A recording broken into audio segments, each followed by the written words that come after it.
Video games often a fun thing, because they have a thing called gameplay. But the game I'm currently working on has almost no gameplay. How do I expect it to be enjoyable? The last episode reached my goal of 7 views, so it's time for part 2 or 3. I don't really know. In the last episode I removed everything in my game that I've created before.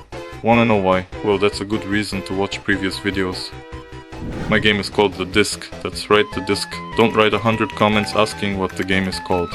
And why is it called like this? Well, because there is a disc, and the goal of the game is to collect all disc fragments.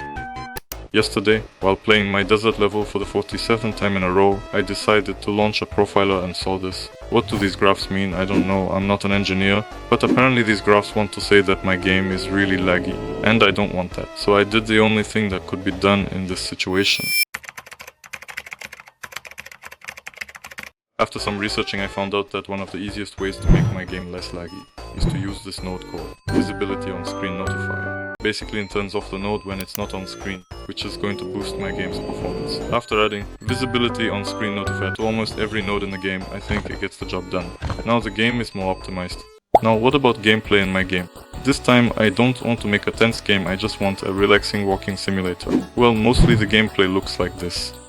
There are no enemies, bosses, or any complicated mechanics. But that doesn't mean that the game is boring, the focus is just on other things. The reason to have that little gameplay is because I decided to improve other aspects of the game, mostly its graphics. And also I'm bad at creating levels. Instead of spending countless hours polishing parkour mechanics, I spend countless hours polishing graphics.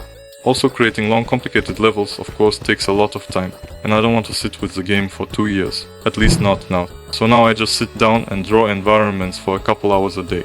You know, it's hard to make a platformer outside of traditional concepts. I can't just follow a video tutorial to make a platformer in Godot. Not like I haven't done this, it just doesn't help. Oh look, what's this? This is the first location in my game, the desert.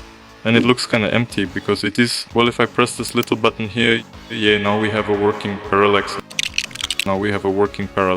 Also, for some reason when I reach the end of the desert, my character starts to stumble. Why is this happening? Probably some engine problem, I don't know. Or maybe because of my genius idea of stretching the level by 100,000 pixels. No, that's just ridiculous. Anyways, I decided to move my level to the left, and now backgrounds work just perfectly fine.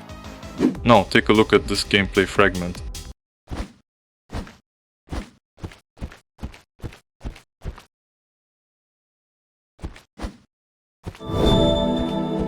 It's been 10 seconds, but it's boring already. Does that mean that my idea of a game with no gameplay failed? Maybe, but let's not lose hope.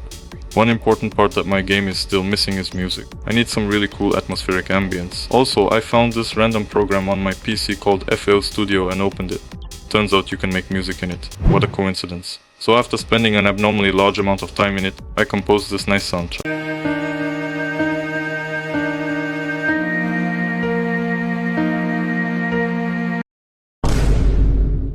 At the very start of the game, the player sees a cutscene that briefly tells what's happening. But the important thing that I forgot when creating it is the scarf. Of course I could just add it to the cutscene, but that's not very interesting to do. So instead I created another cutscene where the player falls from the sky. Nothing is more cinematic than black stripes on the edges of the screen, and at the bottom a scarf flies to them. Why does the scarf have a soul? Well, you will find out when the game comes out. As a bonus for watching this long comparison of before and after.